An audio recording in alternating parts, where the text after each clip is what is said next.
नमस्कार, मैं शिवानी श्रीवास्तव।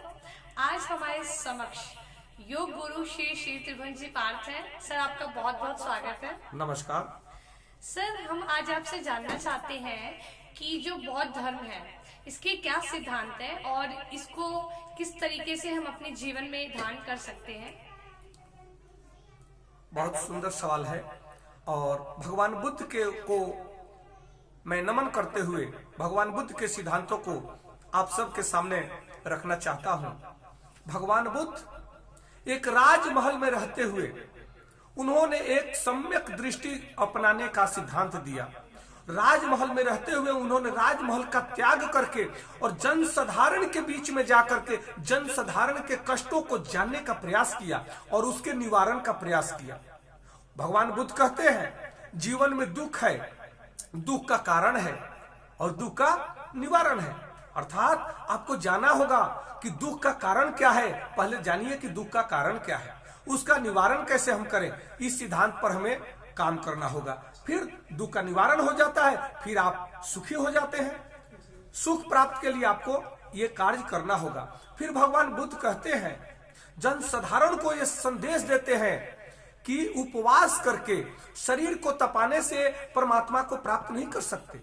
शरीर को तपाने से शरीर, जैसे हम उपवास करते हैं, अन्न त्याग कर देते हैं, जल त्याग कर देते हैं, तो उसे हमारा शरीर जीर्ण शीर्ण हो जाता है, अर्थात कमजोर हो जाता है। फिर शरीर में कमजोरी के कारण शरीर में अनेकों प्रकार का रोग लग जाता है। भगवान बुद्ध ने कहा है कि एक स्वस्थ शरीर में ही स्वस्थ मस्तिष्क का निवास होता है और स्वस्थ मस्तिष्क में श्रेष्ठ अर्थात स्वस्थ विचार उत्पन्न होते हैं और स्वस्थ विचार के माध्यम से ही श्रेष्ठ कर्म को, स्वस्थ कर्म को प्रतिपादित किया जा सकता है। भगवान बुद्ध कहते हैं अपह दीपो भव, अर्थात अपना दीपक स्वयं बने।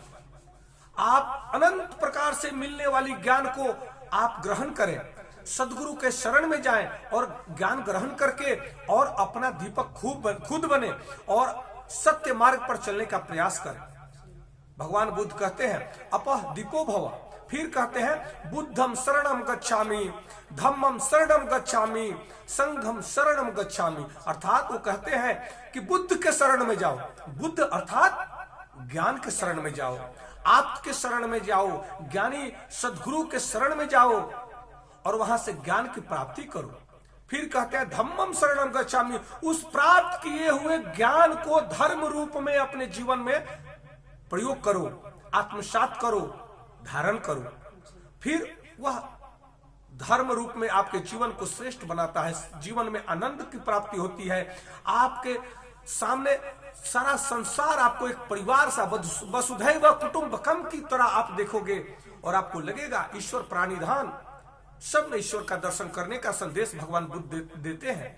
फिर कहते हैं संघम शरणम गच्छामि, अर्थात श्रेष्ठ लोगों का संघ बनाओ, संगठन बनाओ, अच्छे लोगों का संगठन बनाओ।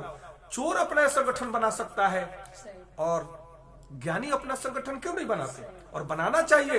तभी हमारे समाज का, हमारे परिवार का, हमारे राष्ट्र का और हमारे विश्व का कल्याण संभव है।